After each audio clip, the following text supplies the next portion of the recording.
gimana kalau kita buka sop iga aja. Itu warung yang sebelah kanan saya ini ngelabrak. Dagangan saya dihancurin Mang Saya cuma bisa diem, saya gak bisa ngelawan mereka. Ya kalau kamu dagangnya mau awet, ya kamu makan susu. Si mbaknya ini nusukin susuk jarum itu ke kanan, pipi kanan saya ditusuk, terus dipencet sampai keluar nya. Langsung keluar sosoknya. Sosoknya ini cantik, putih, bersih. Itu pelanggan tuh pada beli, pada makan, terus pada ngegoda Mang Yang tadinya cuma 1,5 juta, 1 juta. Itu sehari bisa 7-10 juta. Itu Mas Oji ngasih saya mobil cash atas nama saya. Mobil Brio warna kuning. Mobilnya pun masih ada saat ini, sampai saat ini masih ada. Waktu warungnya itu rame, itu dari kalangan apa? Ya sales, supir, bahkan orang-orang kayaknya bos-bos deh, kayak bos mebel. Terus kan itu kan pinggir jalan Pantura ya. Nggak ada ibu-ibu ya, mama? Nggak ada, yang mampir cowok semua, cowok 100%. Semua. Yang punya duit lagi. Yang punya duit lagi. Ini cowoknya yang bandel-bandel kayaknya. Iya kayaknya. Suami tapi nggak apa-apa ya, aman. Nggak apa-apa, aman. Kalau ini ditayangkan juga aman ya? Aman.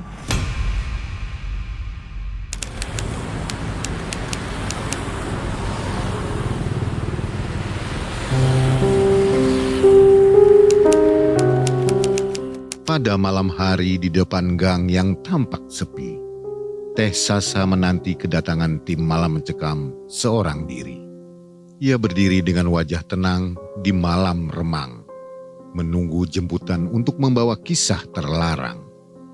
Cerita masa lalu yang sudah lama terpendam, yang akan diungkapkan pada tim malam mencekam. Teh Sasa, ini kita udah deket nih sama lokasinya Teh Sasa. Nanti tunggu di depan gang ya.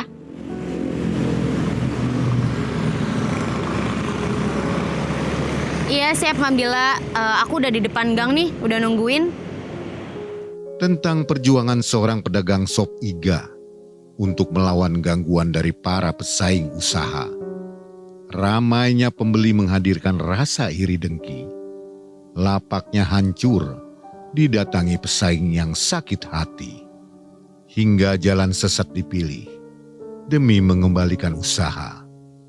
Penglaris susuk darah menjadi ritual yang diminta. Usahanya kini kembali jalan dengan kemajuan instan. Keuntungan datang dengan ramainya pembeli berdatangan. Teh Sasa gimana nih, udah sehat? Alhamdulillah baik, makanya udah berani untuk cerita Mbak Bila sekarang. Iya, nanti ceritain juga nih ya tentang kenapa sih Teh Sasa tuh mau pasang susuk padahal waktu itu warung sopnya udah laris ya. Nanti cerita selengkapnya tak ceritain bareng Mang Oke, nanti diceritain di studio ya. Siap Mbak Bila. Namun, di balik kesuksesan ada larangan yang memilukan. Usaha kembali hancur. Kesuksesan pun kembali sirna dan meninggalkan luka mendalam pada kehidupan Teh Sasa.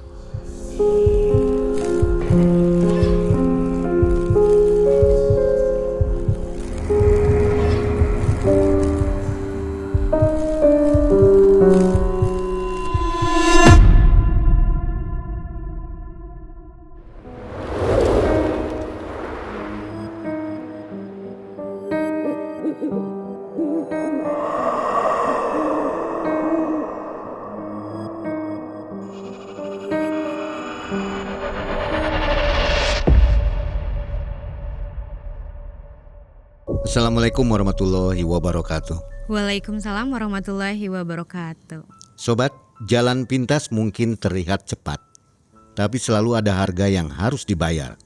Rezeki yang salah tak pernah membuat ketenangan, hanya penyesalan. Nah, itu kira-kira sepotong kalimat yang menggambarkan kisah hari ini ya. Dan narasumbernya hari ini namanya Teh Sasa. Apa kabar Teh Sasa? Alhamdulillah baik Mang Sehat ya? Sehat. Dan juga sobat yang di rumah mudah-mudahan selalu sehat, rezekinya juga melimpah ya. Teh Sasa punya kisah di tahun 2022 ini. Iya betul. Baru ya? Baru. Sekitar 4 tahun yang lalu nih. Kalau bisa digambarkan ini rumah makan sop iga penglaris susuk darah. Waduh, Kira-kira gitu nih ceritanya. Jadi jangan coba-coba skip videonya, tonton sampai akhir ya. Seru kisahnya. Teh Sasa kegiatan sekarang apa nih? Ibu rumah tangga Mang E. Ibu rumah tangga. Jadi di rumah terus ya? Di rumah terus ngurus anak. Udah nggak dagang lagi? Udah nggak jualan. Kulineran dari tahun berapa? Mulai 2022 setelah resign kerja di Jakarta. Sampai 2023. sebentar ya? Iya, setahun. Karena ada persaingan jadi Ada persaingan ditambah saya melanggar aturan dari saya memakai susuk itu. oh tadinya usahanya normal, nggak pakai apa-apa. Tapi karena sesuatu hal jadi pakai penglaris gitu. Iya. Akhirnya hancur. Oke, baik. Sobat, ceritanya seru. Jangan lupa kuotanya diisi dulu ya supaya nontonnya sampai tamat. Iya. Malam mencekam, Semakin malam semakin mencekam. ini dia Teh Sasa.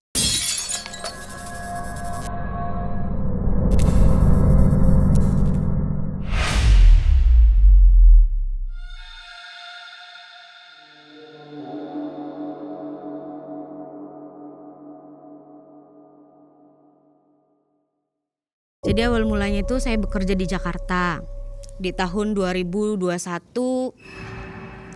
sampai 2022 lah.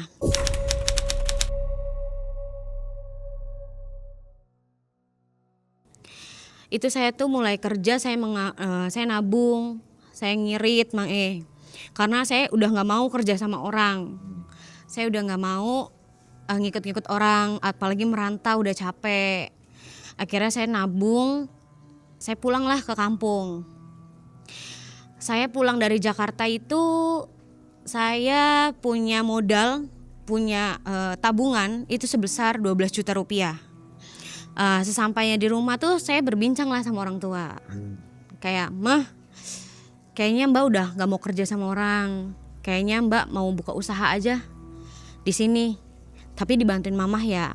Kebetulan karena saya gak bisa masak Mang masih belajar. Dari situ Mama, "Oh yaudah Mbak, ayo kita buka usaha bareng-bareng. Toh Mama juga nganggur." Belum menikah ya? Belum nikah, ini belum nikah. Nah Mama nanya nih, "Mau buka apa sih Mbak? Mau buka usaha apa?" Saya bilang, "Mah, gimana kalau kita buka usaha makan aja, rumah makan. Kan kebetulan Mama masakannya enak. Tapi rumah makan apa? Warteg tah."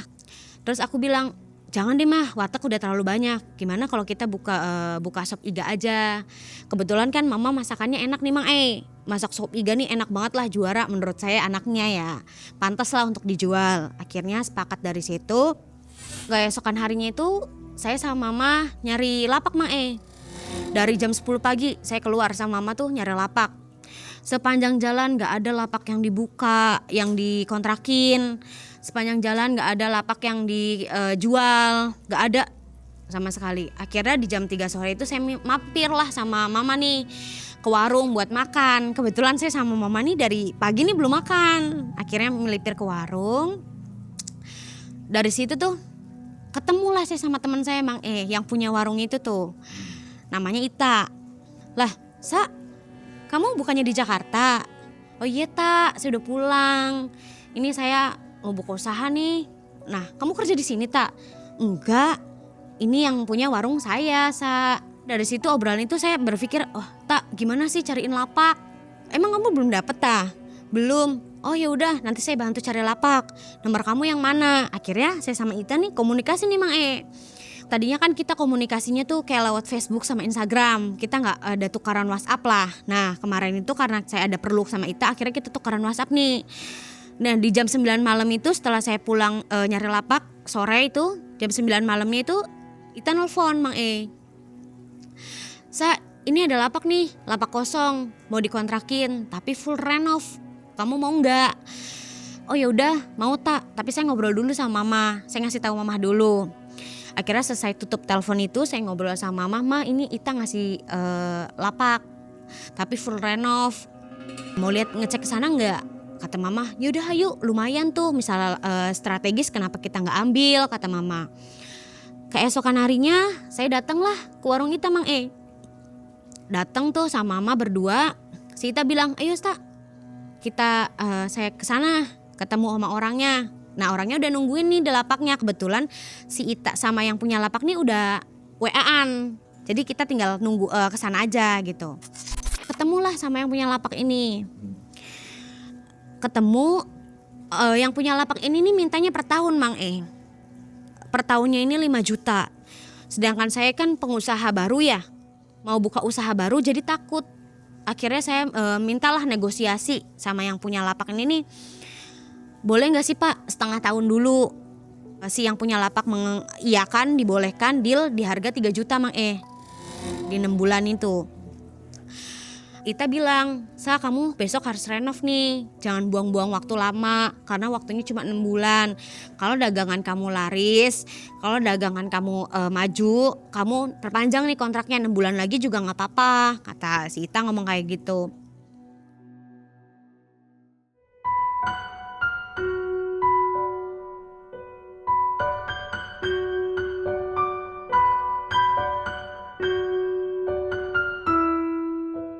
Keesokan harinya saya langsung renov Mang renov full karena emang tempatnya tuh udah lama kayak semacam gubuk lama lah kayak gitu.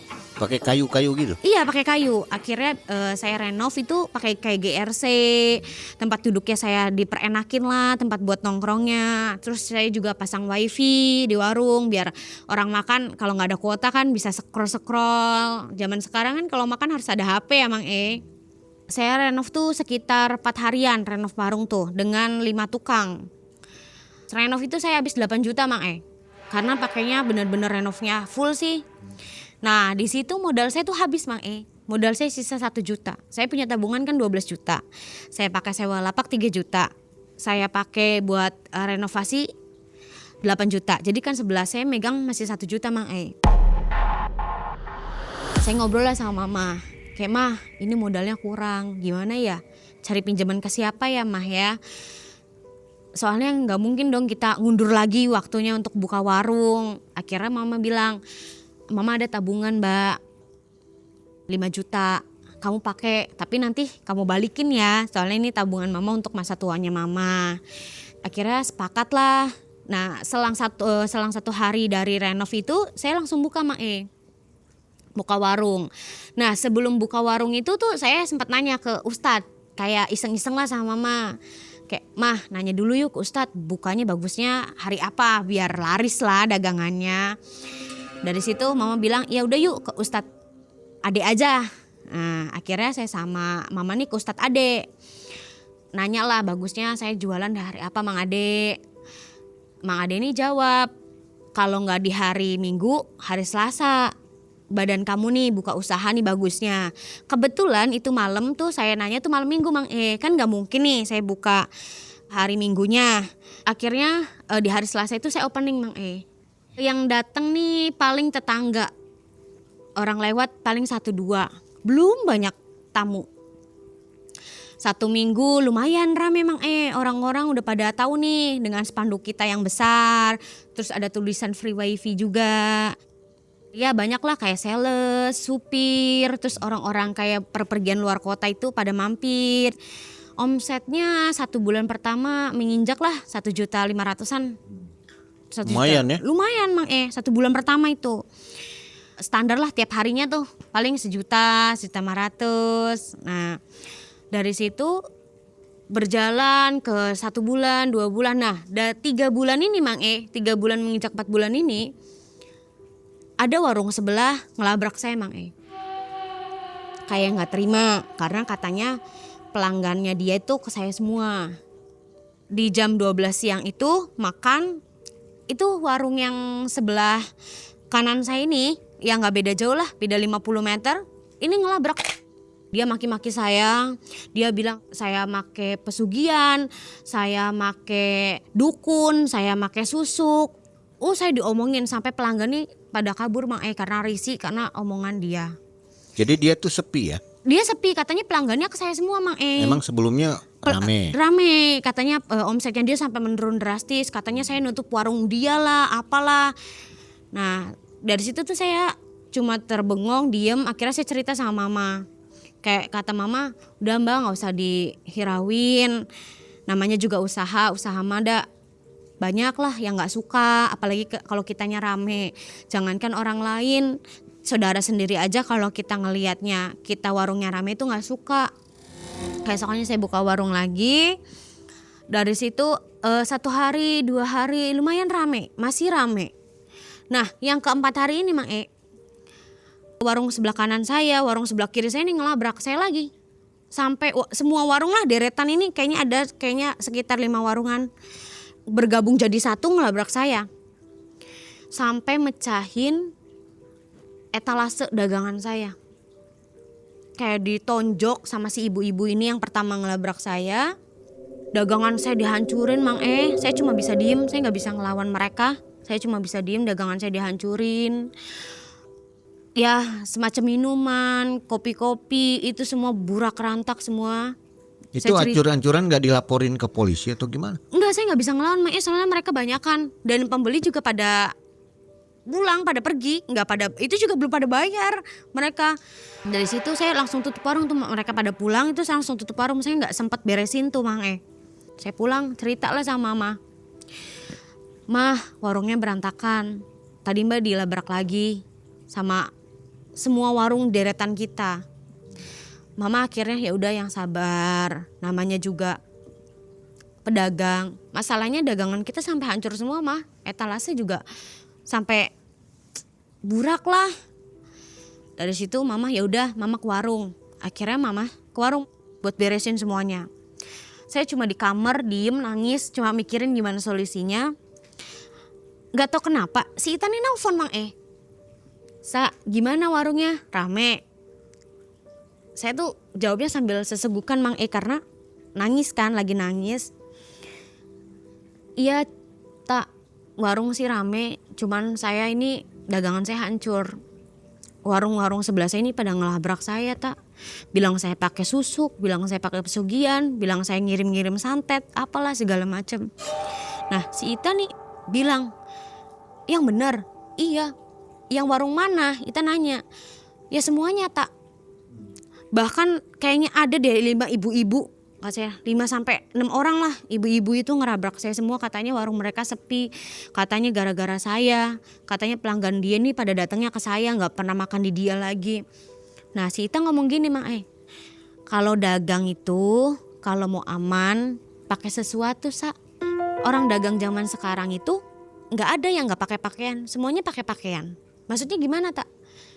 Ya kayak susuk kayak gitu. Ita ngomong kayak gitu Mang Maksudnya saya harus pakai susuk gitu. Ya kalau kamu dagangnya mau awet, ya kamu pakai susuk. Jangan kayak gitu tak, saya takut. Ya itu mah saya saranin aja kalau kamu mau nanti saya bawa ke mbah saya. Ita ngomong kayak gitu Mang Keesokannya kan saya gak jualan tuh. Saya berpikir keras tuh. Mau gak ya ajakan Ita? Mau gak ya ajakan Ita? Karena gak mungkin saya bertahan warung itu kalau gak pakai pakaian. Saya tuh kepikiran aja omongannya Ita. Saya telepon Ita, Pak antar saya yuk. Saya juga mau deh pakai pakaian kayak kamu. Kamu serius ah? Kamu yakin mau? Ada resiko yang harus kamu tanggung. Gak sembarangan. Ada syaratnya. Terus juga ada peraturan-peraturan yang harus kamu penuhi lah. Ada pantangannya juga. Oh ya udah tak, saya sanggup. Saya mau, antar saya sekarang. Oh ya udah nanti malam aja kamu jemput saya di rumah ya. Kebetulan Ita kan kalau tutup warung jam 6 sore. Kalau saya tuh biasanya tutup warung tuh di jam 9 malam Mang Jam 9 malam lah saya keluar. Saya jemput Ita. Ita ngomong sebelum kesana ke si Mbah, kamu yakin gak Sa? Mau ngelakuin ritual itu, pasang susuk itu? Yakin tak? Saya mau. Akhirnya yaudah yuk kita jalan. Dan ternyata tempatnya itu gak jauh dari rumah. Sekitar 20 menitan lah dari rumah tuh. Tempatnya tuh gubuk tua dari bambu. Dan banyak balong-balong ikan. Terus ada sawah-sawah sepanjang jalan itu. Nah gubuknya ini cuma satu Mak Kan serem banget ya. Akhirnya saya ngomong kita ini beneran jalannya ke sini tak? Iya udah di sini. Udah ikutin aja. Udah kamu ikutin arahan saya, yang penting nyetir. Akhirnya nyampe nih ke rumah si Mbah. Setelah sampai si Mbah ini, si Ita ngetok lah pintu. Ketok 3 kali, simbahnya keluar. Ngomong lah kayak udah akrab lah sama si Ita nih. Kayak udah akrab banget. Tak, ngapain kesini? Kan belum waktunya ngecas. Saya pelangap-pelong ngecas apa ya? Nah si Ita cuma jawab, ini mbah ada yang mau pasang teman saya. Oh yaudah yuk masuk kita ngobrol di dalam. Akhirnya saya sama Ita nih ngobrol di dalam. Nah si mbahnya ini nih usianya sekitar 60-an ke atas lah. 60 ke atas tapi masih rosa. Masih jag-jag. Badannya kayak bukan 60 cuman raut mukanya aja yang udah tua. Dari situ ngobrol, ini mbah teman saya namanya Sasa. Dia mau pasang susuk darah kayak saya. Soalnya dia sakit hati sama pemilik warung sebelahnya yang udah ngancurin dagangan dia. Nah saya juga baru tahu kalau itu namanya susuk darah. Nah si mbahnya ini ngomong, kamu lahirnya hari apa?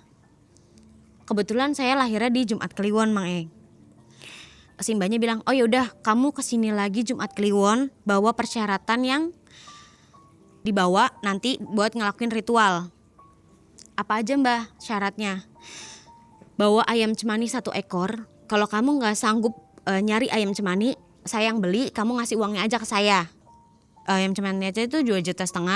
Terus nanti kamu bawa ayam bekakak, bawa kain kafan, bawa 3 jarum, bawa kembang 7 rupa 2 kresek. Yang satu buat di sesajen, yang satu lagi buat mandi. Itu tuh kebetulan malam Jumat Kliwonnya itu besoknya, minggu besoknya Jumat Kliwon tuh. Akhirnya setelah itu saya mengiyakan, akhirnya saya ngasih lah duit ke Ita. Ngasih duit buat ayam cemani, ngasih duit buat beli sesajen. Karena saya gak mungkin beli, karena orang tua saya takut tahu. Kebetulan orang tua saya tuh bukan yang paham agama banget, bukan yang islamik banget, tapi gak percaya sama hal-hal begitu dan gak mau ngelakuin hal-hal yang begitu. Dari situ saya buka warung seperti biasa, ya sepi lah. Sekarang mah omsetnya paling cuma 500. Karena kejadian yang kemarin tuh benar-benar ngehancurin semuanya. 500 juga udah untung-untungan. Nasi tuh sampai kebuang lagi. Sop iga kebuang lagi. Nah sop iga yang biasanya 1 hari tuh bisa 3 kilo, ini 1 kilo aja gak habis. Makanya kebuang lagi, paling orang cuma minum, mampir sebentar, makanan jajanan ringan kayak gitu. Akhirnya pas di malam Jumat Kliwon itu saya ngomong ke mama kayak, mah mbak mau main ya sama Ita. Mama nanya karena kebetulan saya tuh orangnya jarang main. Oh iya jangan malam-malam ya pulangnya. Malam kayaknya mah, soalnya ini ada acara di rumah Ita. Jam berapa? Jam 1:30 aja atau enggak jam 2-an, tapi pintu jangan dikunci ya. Kalau mama tidur jangan dikunci, takutnya sayanya nggak bisa masuk. Nah mama bilang, oh ya udah mbak, sok pergi. Akhirnya dari situ saya tuh pergi dari rumah tuh di jam 9 malam Jam 9 malam saya pergi ke rumah Ita, saya ngobrol dulu sama Ita. Perlengkapannya udah siap, tinggal siapin diri kamu aja. Nanti di jam 11 kita jalan. Akhirnya kita ngobrol-ngobrol dulu sambil nungguin jam 11. Jam 11 teng itu langsung jalan tuh. Langsung jalan, sampainya di rumah si mbah. Si mbahnya ini langsung nyiapin buat ritual. Yaitu kain kafannya dijeber, terus si jarumnya diminta dijejer, si kembang yang 1 kreseknya ditaruh, yang 1 kreseknya ditaburin, terus ayam bekakaknya juga. Nah ayam bekakaknya ini dipotong jadi 2. Nah sama ayam cemani taruh tapi diikat. Nah masih hidup Semua udah siap, itu saya dipanggil, Ita nunggu di luar. Terus Ita cuma bilang gini, kamu harus yakinin diri kamu biar ritualnya berhasil. Dari situ saya yakin banget 100%. Saya masuk ketemu simbahnya. Terus simbahnya cuma bilang, kamu hafalin bacaan ini selama 7 kali. Kalau kamu udah hafal, kamu baca 7 kali. Kalau si sosok ini belum keluar, kamu baca lagi 11 kali.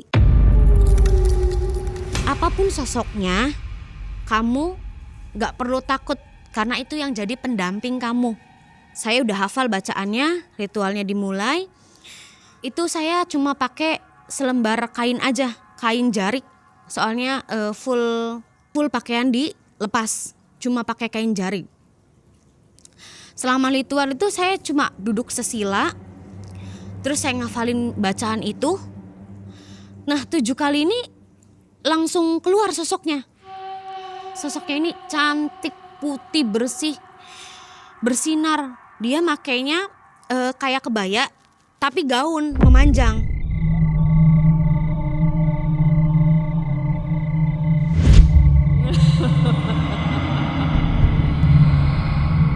Dia ada di depan saya tuh, saya cuma langsung bilang, saya mau diri saya terlihat cantik, saya mau kaya, saya mau semua pelanggan dari warung kanan saya, warung kiri saya itu pada ke saya semua, Mak. Si sosok ini cuma ngangguk, terus kan tadinya hadap-hadapan. Si sosok ini putar balik dan masuk dari belakang dan ada di belakang saya dan masuk nih ke tubuh saya. Pas sosok ini mau masuk ke tubuh saya nih, kayak rasanya kayak saya nabrak tembok. Berat banget, kayak mau pingsan karena ada sesuatu yang masuk di dalam tubuh. Sosok ini udah masuk, si mbahnya nih nyuruh saya untuk tiduran, terlentang. Si mbahnya ini nusukin susuk jarum, tapi dari kantongnya dia, bukan jarum yang saya bawa. Itu ke kanan, pipi kanan saya ditusuk terus dipencet sampai keluar darahnya. Pipi kiri saya ditusuk sampai terus dipencet. Berulang kali sampai jidat sama dagu. Itu dipencet semua sampai keluar darahnya. Nah, si darah yang keluar dari muka saya ini diolesin seperti jarum jam 3 kali dan itu langsung meresap sendiri darahnya. Tanpa hitungan detik langsung meresap ke pori-pori. Dari situ mbahnya nyuruh saya duduk. Saya duduk sesila. Si mbahnya langsung motong ayam cemani dan darah yang keluar dari lehernya itu yang dipotong itu langsung saya disuruh saya minum. Darahnya tuh segini banyaknya, segelas jamu segini, itu nyuruh saya minum tanpa muntah, tanpa keluar lagi sedikit pun, harus benar-benar habis segini. Akhirnya dari situ saya, karena saya niatnya tekad bulat, saya tenggak walaupun itu bau anyir seanyir-anyirnya darah ayam. Saya tenggak, mbahnya nyuruh saya untuk buka si kain jariknya. Saya telanjang bulat di situ, saya keluar, disuruh keluar, disuruh mandi di balong yang ada di sebelah si gubuknya mbah ini. Malam-malam itu? Malam-malam, itu setengah satu saya langsung mandi dan itu cuma mandinya tuh cuma nyelubin badan aja 3 kali. Si kembangnya itu udah ditaburin sama mbahnya di situ. Saya nyelup 3 kali, terus saya ngangkat badan, saya ganti baju. Udah selesai ritualnya, saya ganti baju, ngobrol lah sama mbahnya lagi.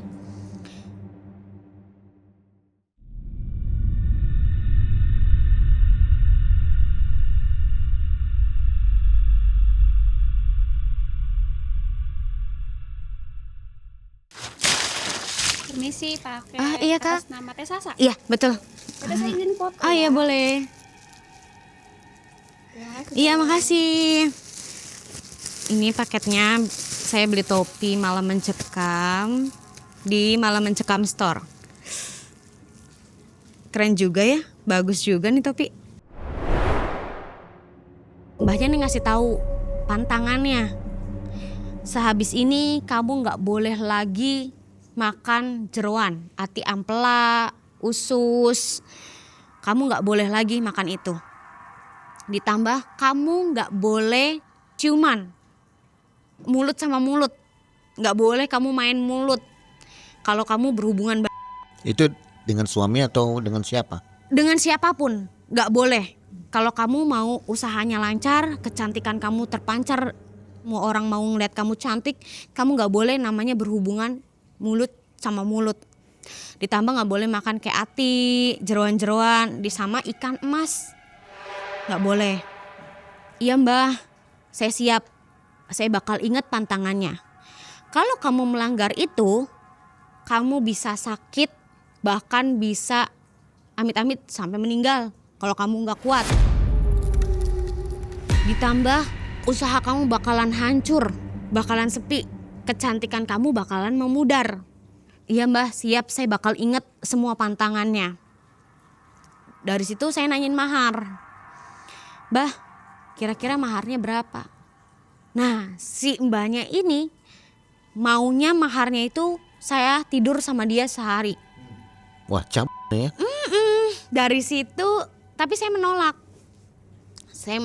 Saya bilang saya nggak mau karena saya belum siap, karena saya masih perawan. Saya pernah pacaran tapi nggak pernah namanya berhubungan karena kan di pikiran saya nggak mungkin pacaran, saya mau ngejar karir dulu nih. Gimana dagangan saya laris, saya bisa naikin omset saya bisa nabung, saya bisa bikin rumah, saya bisa beli apa yang saya punya, apa yang saya mau. Nah kebetulan si Itanya nih ngebantu, ngomong, jangan Mbah, kasihan teman saya, dia bayar uang aja. Nah si Ita nih ada rasa belas kasihan lah mungkin ke saya karena saya udah bingung, takut. Dari situ mbahnya mbahnya ini minta mahar 4 juta. Kebetulan saya bawa uang 4,5 juta. Mbahnya minta uang 4 juta, saya kasih. Dari situ pulanglah, saya nganter Ita pulang. Saya ngasih uang, saya kan uangnya bawa uang 4,5 juta. Buat mbahnya ini 4 juta, saya ngasih Ita buat komisi lah. Saya ngasih Ita sekitar 300.000. Saya bilang makasih ya Tak. Iya, udah tenang. Abis ini besok kamu buka pun pelanggan pasti ke kamu semua. Sita cuma ngomong kayak gitu. Cuma bilang kamu hati-hati, harus jaga ya. Jangan sampai pantangannya kamu langgar karena bahaya, resiko untuk diri kamu sendiri. Nah Sita cuma ngomong kayak gitu. Saya pulang, saya ketok rumah di jam 1:30 pagi. Saya ketok rumah itu, mama buka pintu. Mama cuma bilang, kamu bawa temen pulangnya? Suruh masuk, udah jam 1:30 ini. Perasaan saya sendiri, itu kasihan udah mana pakai kebaya. Mama bilang kayak gitu. Oh berarti si makhluk yang ada di tubuh saya. Oh iya Ma, saya bilang oh iya Ma, itu ada masalah sama keluarganya, jadi mau ikut Mbak. Kebetulan tadi mainnya bareng sama Mbak sama Ita. Oh yaudah masuk. Saya cuma pura-pura gini, ayo masuk. Nah mama masuk duluan ke kamar. Nah saya langsung masuk tuh ke kamar Mae.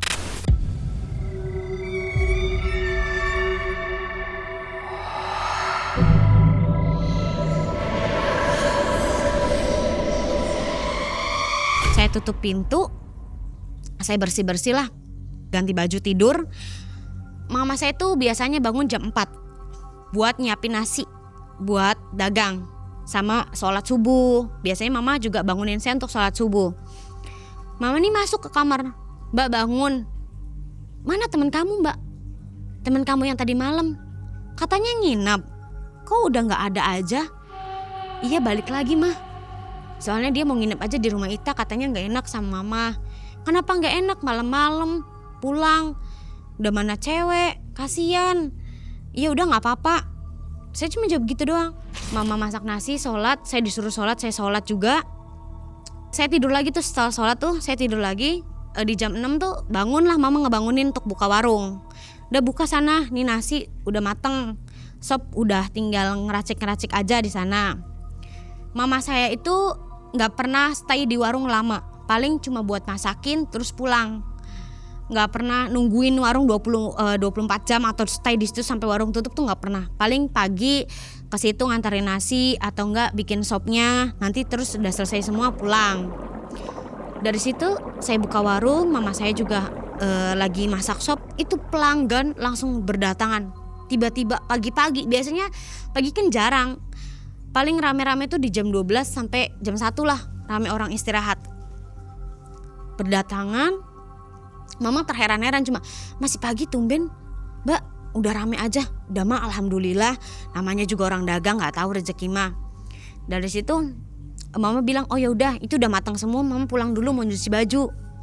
Mama saya pulang, itu pelanggan tuh pada beli, pada makan, terus pada ngegoda Mang ngegoda saya kayak yang teh cantik banget. Aduh ya saya tuh tadinya kayak yang ini beneran nih mampu, ini beneran nih nyata nih susuk nih, ada nih bisa nih ngefek nih. Dari situ saya coba bercandaan tuh, ada salah satu pelanggan kayak, "Neng cantik banget." Iya cantik, kalau cantik tuh perlu skincare, beliin dong. Nah itu pelanggan tuh langsung ngasih duit. Berapa sih harga skincare-nya biar tambah cantik? Langsung ngasih duit. Tuh glotrak. Terus saya bilang nominal aja 300.000. Ya udah nih buat beli skincare-nya. Oh yang benar. Iya ini benar. Abis itu tuh kayak tagihan nih, kok bener ya dikasih. Akhirnya setiap ada pelanggan yang kelihatannya orang adalah, itu saya mintain. Dia step dia godain, saya minta, kayak minta tips, kayak minta buat beli lipstiknya mana, kayak gitu. Itu sebulan pertama omset tuh benar-benar dari omset dagangan, terus dari tip tuh saya bisa langsung beli motor NMAX cash di tahun 2022. Yang tadinya cuma 1,5 juta, 1 juta, itu sehari bisa 7 sampai 10 juta. 10 juta? Sehari. Masakannya ada itu? Masakannya Menunya ada Menunya ada, cuma sop iga aja. Nasi sop iga menunya. Minuman, terus rokok-rokok. Yang besar tuh dari tipnya. Dari kita ngegoda laki-laki. Kebetulan kan saya di warung pakaiannya lumayan Seksi. terbuka, seksi. Ya dari ngegoda laki-laki itu orang royal, ucapan-ucapan manis, rayuan-rayuan, terus kita meminta. Tapi gak semua saya mintain, yang kelihatannya kaya, yang kelihatannya punya, yang kelihatannya pakai mobil, motornya bagus, itu saya pasti mintain. Itu 7 juta sampai 10 juta omset makanannya aja atau semuanya dengan Semuanya uang tip? udah sama tip. Berarti kalau makanannya aja berapa tuh? Paling makanannya 4 jutaan lah. Sampai 6 juta ya tipsnya. Dari ngegoda itu suatu kebanggaan, saya senang banget. Akhirnya dengan kewalahannya saya ngerekrut temen. Karena kan ada temen lah mantan LC. Kayak saya tuh udah daripada LC mendingan di warung saya aja, ngelayanin sehari saya kasih 50. Tapi kan banyak sampingannya kalau kamu ngegodain, saya bilang gitu. Oh yang bener? Iya. Dari situ itu pelanggan tuh ke saya tuh bener-bener kayak orang kesemsem. Kembalian aja nih kadang gak mau diterima. Udah buat teteh aja. Udah buat teteh aja. Kayak gitu. Mama saya tuh seneng banget nih. Aduh alhamdulillah ya mbak, omsetnya banyak banget sampai kamu bisa beli motor. Berjalannya waktu tuh ada satu momen saya kenal sama bos pejagalan. Kebetulan biasanya nih yang ngirim daging ini nih karyawannya. Ada satu hari si bosnya ini nih yang nganterin karena si karyawannya sakit. Si bosnya ini cuma datang ke warung terus bilang, "Teh Sasa yang pesen daging ya? 10 kilo. Oh iya bener. Biasanya si Jaja," saya bilang kayak gitu. "Oh iya si Jajanya sakit. Ini kenalin saya yang punya pejagalan. Nama saya Oji." Oh akhirnya kita kenalan nih. Kita kenalan ngobrol. Si Ojinya juga, si Mas Ojinya ini sambil ngopi di warung. Nggak langsung pulang. Kayak ngobrol, terus ngopi. Terus si Mas Ojinya nih nyeletuk lah. "Ya udah mbak, nanti setiap yang nganterin daging ke sini saya aja. Mana nomornya mbak?" Ya saya ngasih lah. Ya orang mau tiap hari butuh daging kan. Barangkali saya libur, alasannya Mas Oji ngomong kayak gitu. Tiba-tiba si Mas Ojinya ini pas saya bayar dagingnya itu udah setengahnya aja. Setengahnya buat jajannya Mbak Sasa. Ngomong kayak gitu. Saya chatan nih sama si Mas Oji ini. Saya chatan, terus si Mas Ojinya ini ngajak makan. Ngajak makan di luar. Karena di warung saya ada yang handle 2 orang teman saya. Saya keluarlah sama si Mas Oji. Selang 2 hari chattingan lah, selang 2 hari kenal, saya langsung keluar makan. Itu saya makan di daerah ya kurang lebih 1 kilometer lah dari daerah saya. Saya makan. Mas Oji kan cuma bilang, "Kamu mau gak jadi simpenan saya? Saya bakal menuhin semua kebutuhan kamu. Apapun yang kamu mau, saya bakal turutin, saya bakal kasih." Akhirnya dari situ saya cuma, "Oh yaudah kalau itu beliin saya emas dong. Saya mau pakai emas, mau pakai kalung." Selang 2 hari itu Mas Oji ini datang ke warung nganterin daging sekalian ngasih emas 1 set perhiasan. dengan harga sekitar 7 juta. Dari saya abis dikasih Mas nih, besoknya Mas Oji ngajak jalan. Nah, abis ngajak jalan ini nih, Mas Oji cuma bilang, mampir yuk ngobrolnya jangan di luar terus. Kita meet time di mana? Di hotel aja. Akhirnya dari situ keperawanan saya pecah. Keperawanan saya dipakai sama Mas Oji ini. Tapi setelah saya berhubungan sama Mas Oji ini, itu saya menghindari yang namanya ciuman. Saya menghindari yang namanya mulut sama mulut. Saya menghindar banget. Saya ingat banget omongannya si Mbah. Saya berhubungan pertama kali itu nggak ada rasa kayak nangis, nyesel gitu, nggak ada. Dari situ saya minta apapun dikasih sama si Mas Oji ini. Kayak minta duit ditransferin. Tapi saya sering berhubungannya pun jadi sering kayak layaknya suami istri. 4 kali sampai 5 kali seminggu. Itu. Kadang full 1 minggu setiap hari keluar untuk check in, untuk berhubungan badan.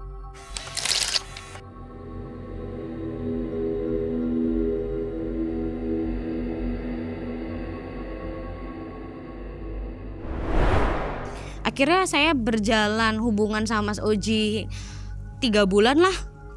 Itu Mas Oji mungkin penasaran kenapa sih anak nih gak mau dicium. Kenapa sih anak nih menghindar terus kalau mau dicium bibirnya. Terus saya tuh berhubungan badan sama dia itu saya dicekek. Gak bisa untuk menghindar si bibir nih. Akhirnya bibir saya dicium. Saya berhubungan bibir. Saya tuh rasanya nyesel banget. Saya langsung nangis pulang dari check-in ini. Saya langsung nangis. Saya langsung takut ini pasti terjadi nih. Entah saya sakit, entah saya apa. Saya pikirannya udah kemana-mana. Keesokannya benar, saya langsung gak enak badan. Nafsu makan saya berkurang. Tapi saya masih buka warung. Saya masih kuat untuk buka warung. Itu udah berjalan berapa lama? Itu sekitar 9 bulan lah. 9 bulan. 9 bulan. 9 bulan tuh saya udah omset udah lumayan. Saya udah bisa beli motor cash kan. Sebelum saya sakit dan Oji ini cium saya ini berhubungan terakhir ini, itu Mas Oji ngasih saya mobil cash atas nama saya. Mobil Brio warna kuning. Mobilnya pun masih ada saat ini, sampai saat ini masih ada. Setelah saya sakit nih kan saya jarang megang HP ya, karena udah badan lemes banget, gak karuan. Tapi saya 1 hari setelah saya melanggar aturan ini bener-bener warung langsung nol. Pelanggan tuh yang biasanya datang gak datang. Bahkan nyari 100.000 aja 1 hari gak dapet. Sama mama kayak yang mah nyari 100.000 aja. Ini susah banget. Gimana ya? Mama ini cuma bilang ya udah Mbak, namanya usaha, kan kemarin enak terus, kan kemarin gampang terus nyari duitnya, kan kemarin juga kamu sampai bisa beli motor. Mama cuma bilang gitu. Terus mama bilang, pacar kamu kemana? Taunya ini si Mas Ojinya ini taunya orang tuaku adalah perjaka, bukan beristri. Mas Oji ini punya istri, punya anak juga. Terus saya bilang cuma ada, saya udah lagi gak mau ketemu sama Mas Oji ini. Kan kamu lagi sakit, bukannya nengokin. Mama bilang kayak gitu. Udah mah gak usah dipikirin, ini badan Mbak udah sama rasa, udah gak karuan. Keesokannya saya langsung tutup. Saya gak buka warung karena bener-bener gak kuat. Ditambah saya liburin karyawan saya itu yang 2 orang teman saya ini, saya liburin karena saya gak kuat, gak sanggup. Akhirnya saya cuma bisa terbaring lemes. Tadinya cuma lemes, terbaring, nafsu makan berkurang 1 hari, 2 hari. Makin parah, lemesnya bener-bener lemes banget. Sampai ke 1 minggu. 1 minggu tuh bener-bener saya udah gak bisa ngapa-ngapain. Saya di kasur cuma bisa terlentang, makan gak ketelan, minum bleberan, minum aja disuapin bleberan. Mama cuma ngiranya saya sakit biasa, saya dibawa ke dokter. Dokter ngomongnya cuma demam aja Bu, ini mah demamnya tinggi, kayak gitu. saya dibawa ke rumah sakit, dirawat 3 hari. Udah Bu, ini mah udah gak ada penyakitnya, udah sembuh kok, demam juga udah turun. Tapi keadaan saya masih terlentang, masih gak bisa ngapa-ngapain kayak orang stroke. Mama ngobrol sama tetangga, Mama nih cerita bahwasanya ini si Sasa sakit, udah dibawa ke dokter tapi masih lemes aja, gak bisa ngomong diajak ngobrol gak nyaut. Terus si tetangga bilang, coba dibawa ke Ustadz, barangkali kena santet, barangkali disantet sama orang. Katanya kan warungnya kemarin diobrak-abrik, barangkali warungnya gak sukanya nyantet si Sasa. Mama tuh ngobrol lah sama si bapak, ngobrol bahwasanya gimana Pak, ini si Sasa mau diapain.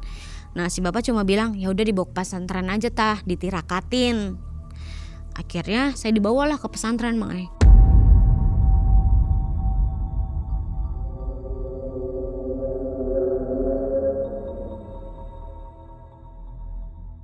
Selama perjalanan tuh Mama tuh bertanya-tanya, ini kenapa ya anak ya Pak. Tuh ke pesantren tuh bertiga, adik saya, bapak, sama mama. Naik mobil Brio yang Oji kasih. Datanglah ke pesantren. Si kiainya nih ngomong, kenapa Bu anaknya? Ini gak tahu. Dibawa ke medis udah, dibawa ke rumah sakit udah. Ngomongnya sembuh-sembuh aja, gak ada penyakitnya.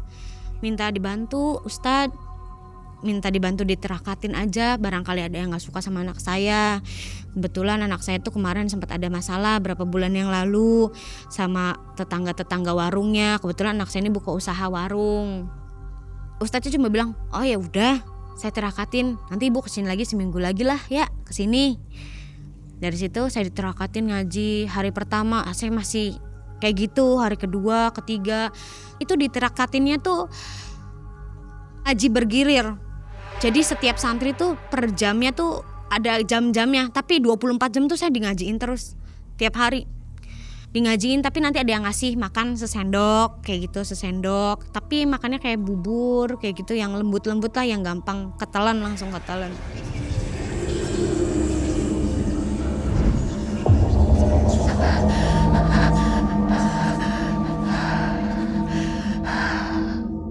Satu minggu saya ditirakatin tuh orang tua saya ke situ, Mak. Orang tua saya ke situ tuh nanya anak saya kenapa. Cuman ustadznya belum ngasih tahu, cuma udah anak ibu ini aja sakit biasa, udah jangan dipikirin. Udah ibu pulang nanti kesini lagi lah sekitar 5 harian atau 4 harian nanti saya telepon. Di hari ke-10 nih saya sadar, saya nanya ini di mana. Ada salah satu santri ini jawab, Teteh lagi ada di pondok. Terus si santri yang satunya lagi nih keluar manggil ustadz sama ustazah, Umi, Abi ini udah sadar tetehnya. Kedengeran karena kayaknya Umi Abinya ada di ruangan depan saya ditirakatin, di kamar depan saya tirakatin. Si Umi sama si Abinya ini, Pak Kiai sama Uminya ini masuk, langsung bilang, udah sadar Neng? Iya udah. Di mana ya Pak saya? Udah panggil saya Abi aja. Saya di mana? Kamu ada di rumah saya. Udah kamu aman, kamu tenang, kamu bakal selamat. Tapi saya minta sama kamu untuk tobat ya habis ini. Ketika kamu sembuh, saya bakal bilang ke orang tua kamu juga tentang masalah ini. Terus tadinya tuh saya cuma menolak kayak jangan kasih tahu orang tua saya. Saya nggak mau orang tua saya kecewa. Saya nggak mau orang tua saya nangis. Terus kata Pak Kiainya, udah tenang aja, orang tua kamu nggak bakal kecewa, orang tua kamu nggak bakal nangis. Ini biar jadi pembelajarannya kamu. Nanti ketika kamu sembuh, tolong nanti dicopot ya. Saya tahu kamu pakai susuk. Si Pak Kiai cuma ngomong kayak gitu. Akhirnya udah kamu makan ya, biar sehat. Di hari ke-10 saya ngobrol sama Pak Kiainya, itu masih keadaan lemas. Saya sadar dan bisa berdiri di hari ke-14. Di 2 minggu, tepat di 2 minggu saya tuh bisa duduk, bisa berdiri walaupun masih lemas. Gak yang sembuh total, gak, masih lemas, masih kurang energinya, kayak orang kehabisan darah aja. Akhirnya keluarga saya ditelepon sama Pak Kiai untuk jemput saya. Sembari nunggu orang tua saya tuh Pak Kiai cuma bilang, kamu habis ini harus sholat taubat, kamu minta dicopot sama yang kamu masang. Soalnya saya nggak bisa nyopot yang begituan, saya cuma bisa ngobatin kamu. Selang dari situ orang tua saya datang. Orang tua saya cuma bilang alhamdulillah, ya Allah anak saya udah bisa sembuh, udah bisa duduk, udah bisa senyum. Orang tua saya nangis ngeliat saya udah bisa duduk lagi. Mama pikir kamu udah gak bakal ada. Pikiran mama udah terlalu jauh. Mama ditakut-takutin sama omongan tetangga bahwasannya saya kena santet, saya jadiin tumbal lah apalah segala macem. Mama saya cuma kemakan omongan itu. Mama saya sedih tapi seneng, sedihnya tuh sedih gembira gitu. Akhirnya anak saya bisa duduk lagi, akhirnya anak saya bisa senyum lagi. Pak Kiainya cuma bilang kayak gini, Bu, Pak, yuk ngobrol di sini di depan sama si Cacanya, dibawa aja, langsung dibawa. Akhirnya saya ngobrol kayak meja, ngobrol ngelingkar gitu. Saya, orang tua saya, adik saya ada di situ. Pak Kiai sama istrinya Umi ini ada di situ. Pak Kiai cuma bilang gini, Bu, anaknya ini udah pakai sesuatu dan dia melanggar, akhirnya kena di diri anaknya sendiri. Ibu saya cuma bilang kayak gini, pakai apa? Maksudnya gimana Pak? Anaknya ibu pakai susuk untuk penglaris, untuk pemikat. Itu ibu saya cuma gak bisa berkata-kata dan ibu saya langsung pingsan. Ibu saya langsung ditolong sama Umi. 10 menitan ibu saya pingsan. Ibu saya sadar. Ibu saya cuma bisa nangis. Bapak saya tuh orang yang gak banyak bicara, orang yang jarang ngobrol kayak gitu. Bapak saya cuma bilang gini, bisa dicopot gak ya Pak sama Bapak? Gak bisa, ini yang nyopot harus yang masang. Soalnya harus dicopot sama jarum yang dipakai yang pas awal.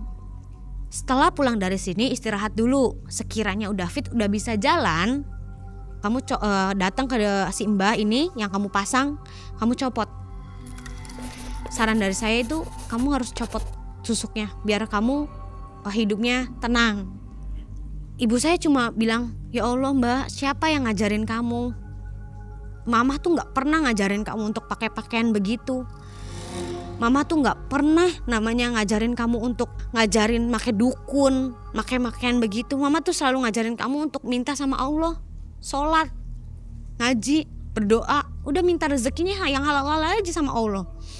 Mama saya sampai nangis, itu sampai ngomong kayak gitu Mama saya cuma, abis ini pulang, kamu copot. Kamu masangnya di mana? Sama siapa? Akhirnya saya jawab, saya masangnya sama Itama. Gara-gara kejadian warung saya dihancurin sama warung sebelah, saya nggak terima. Ita ngasih tahu bahwasanya saya harus pakai susuk kalau mau dagangan saya awet.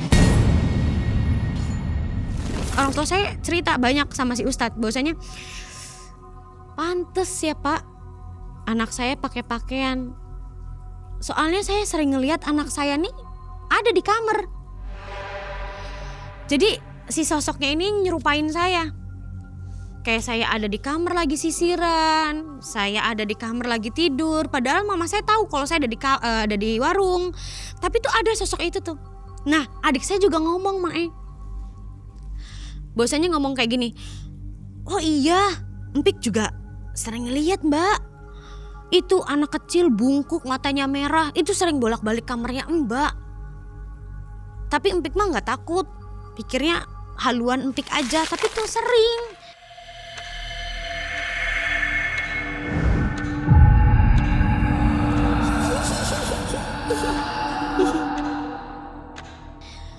Nah bapak saya tuh ngomong juga, pantes bapak sering banget kayak ditemenin nenek-nenek. Sering banget kalau di ruang tengah di depan kamar kamu tuh kayak nenek-nenek ada di sebelah bapak. Kalau bapak lagi main HP sambil ngopi, terus sering banget ada nenek-nenek yang keluar masuk kamar kamu.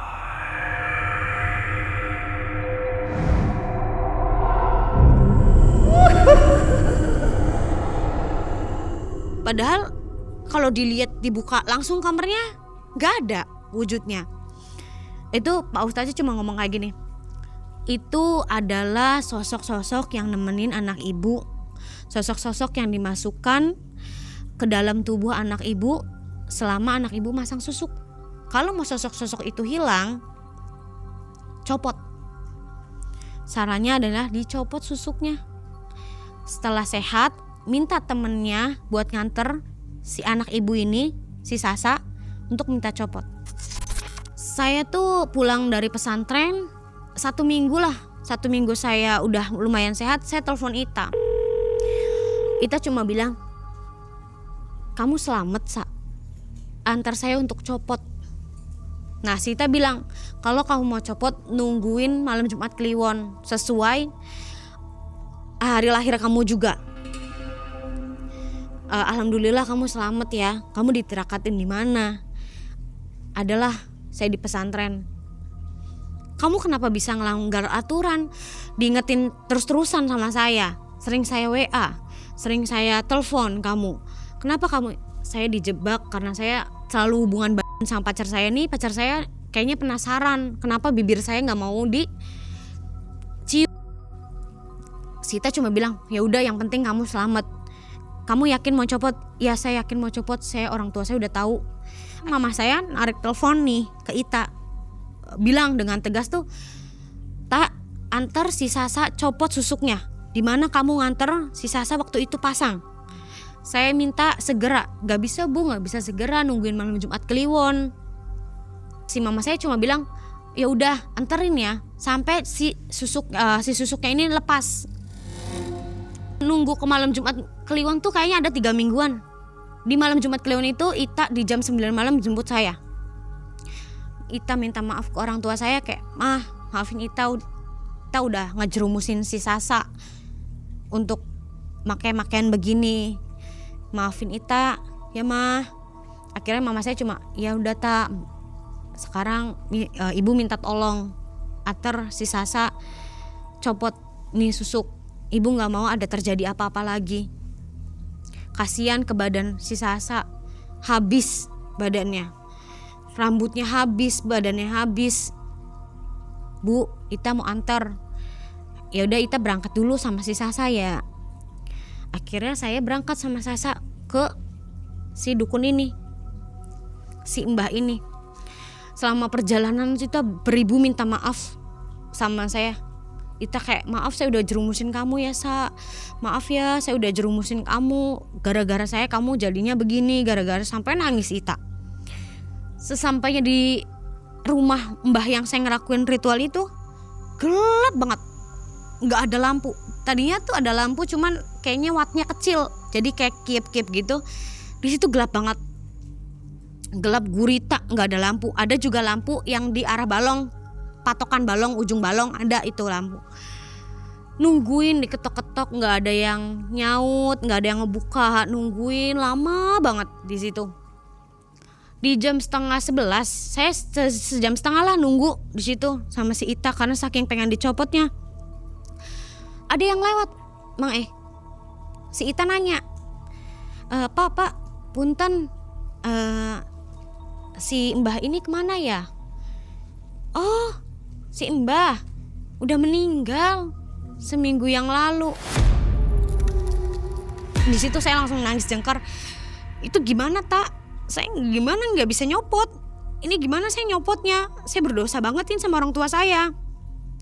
Ita juga bingung, Ita stres juga di situ kelihatannya bingung. Aduh gimana ini nyopotnya di mana? Ita cuma minta maaf. Ita cuma bilang, terus mau gimana? Tapi tenang aja, walaupun kamu nanti masih make, tapi nanti itu udah gak berguna buat kamu. Untuk diri kamu tuh udah gak berguna, karena kamu belum dicas. Kebetulan waktunya ngecas itu, harusnya kan saya ngecas di tanggal sekian. Nah itu sebelum tanggal sekian tuh saya balik ke situ tuh buat nyopot tuh. Kita cuma bilang, kan kamu waktunya ngecas kan tanggal sekian, kamu nggak dicas, itu nggak bakal berpengaruh susuknya ke kamu nggak bakal lagi terlihat cantik, kamu nggak bakal lagi kalau ada dagangan laris, Cuman sosok yang ada orang tua kamu lihat, adik kamu lihat itu bakalan ada di rumah terus, gak bakalan pergi karena kamu masih make. Tapi manfaatnya susuk kamu itu udah gak bermanfaat jadinya.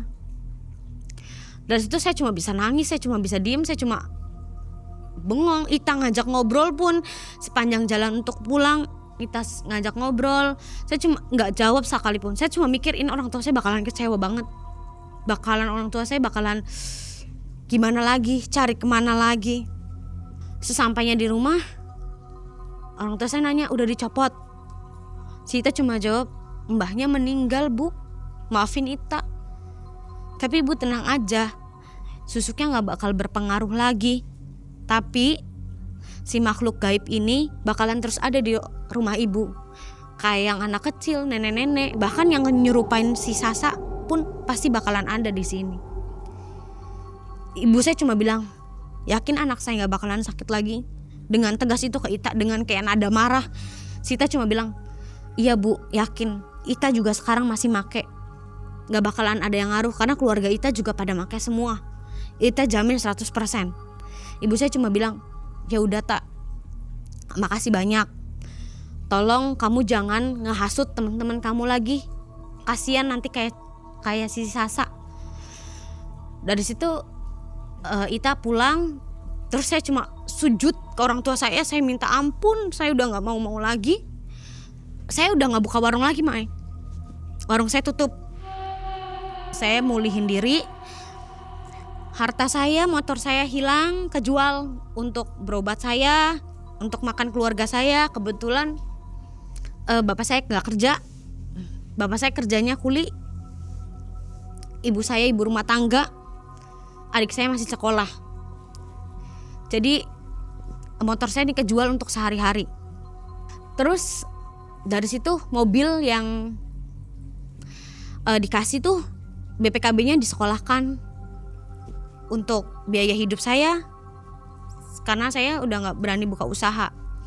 Berapa bulan kemudian saya dijodohkan sama orang tua saya menikah. Akhirnya saya mau karena saya mau hidup, mau ngapain lagi. Saya udah gak mau buka usaha, saya trauma buka usaha. Kebetulan calon suami saya tuh pengusaha juga, cuman di bidang kayak furniture gitu, pembuatan mebel.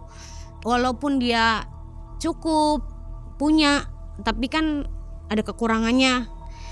Saya tanya dulu ke dia sebelum nikah tuh, saya nanya, kamu yakin nerima saya apa adanya? Saya banyak kurangnya. Yang pertama, bahkan keperawanan pun saya tanyain ke dia. Saya udah gak perawan, saya make-makean, tadinya make susuk dan sekarang masih ada, tapi udah gak berpengaruh karena gak saya cas, orangnya juga udah mati. Dan laki-lakinya alhamdulillah nerima saya, dan sekarang saya sampai punya anak 1, menikah dan punya anak 1. Jadi hantu-hantu itu masih ada? Masih ada sampai sekarang Sampai di rumah. sekarang? Masih. Selalu muncul? Masih selalu muncul. Dan yang sampai suami saya pun sering ngeliat. Bahkan anak saya kan umurnya 1 tahun ya. Itu sering kayak diajak main. Kayak ketawa sendiri kayak gitu. Kayak belajar lari pun kayak, kan belajar jalan pun kayak ada yang nemenin. Padahal ngerembet ke tembok. Orang tua saya masih ngeliat, papa saya masih ngeliat. Jadi keluarga saya sekarang dijamin sama suami saya. Jadi nggak usaha untuk dibubarkan itu penggangguan-gangguannya, hantu-hantunya? Udah dicoba ke ustadz, udah nyoba ke dukun lain untuk nyopot susuknya nih, belum ketemu sama yang bisa. Katanya pemasangan susuk darah tuh yang nyopot harus ahlinya lagi. Harus Karena yang masangnya? Ahlinya, jadi ada dukun tuh ada ahli susuk darah, susuk aja. Ada yang santet, khusus santet. Nah ini nih ahlinya yang pemasangan susuk. Nggak bisa kalau yang cuma, kan biasanya saya datang tuh ke orang pinter kayak yang buat nyantet orang atau minta penglaris gitu-gitu. Itu nggak bisa Mak. Nggak bisa ya? Tapi yang Mudah-mudahan sekarang masih dipakai. Masih dicari ya, mudah-mudahan ya. Masih Bisa ketemu. dicari. Iya. Masih nyari siapa yang bisa nyopot lah. Ya. Gitu.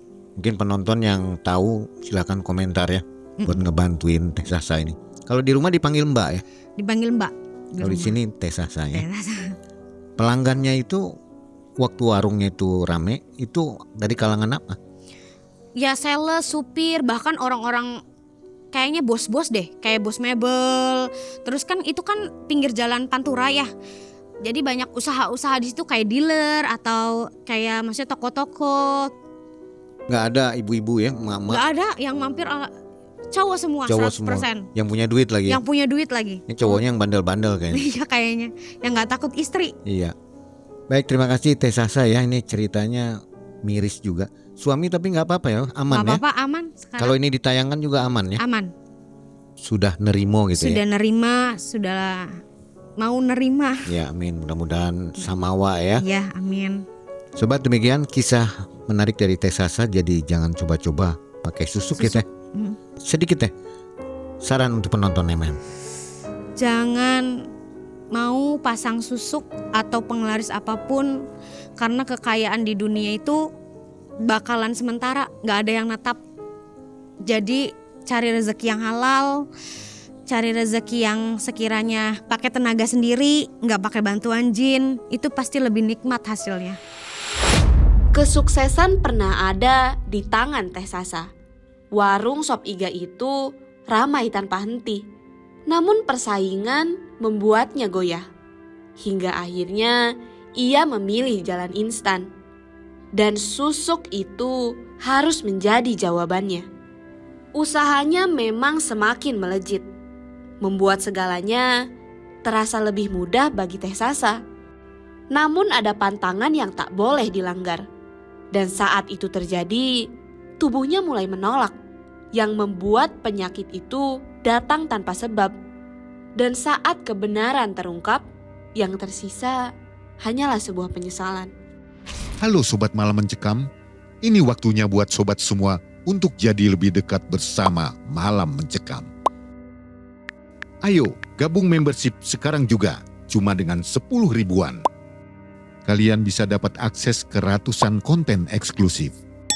Mulai dari pembuktian ilmu goib, perjalanan dan penelusuran tim Malam Mencekam, sampai momen lebih dekat bersama para narasumber. Dan gak cuma itu, member juga bisa nonton video terbaru lebih awal. Plus dapat emoji dan badge eksklusif khusus member, biar identitas kalian makin mencekam. Klik tombol gabung sekarang dan jadilah bagian dari keluarga besar member Malam Mencekam.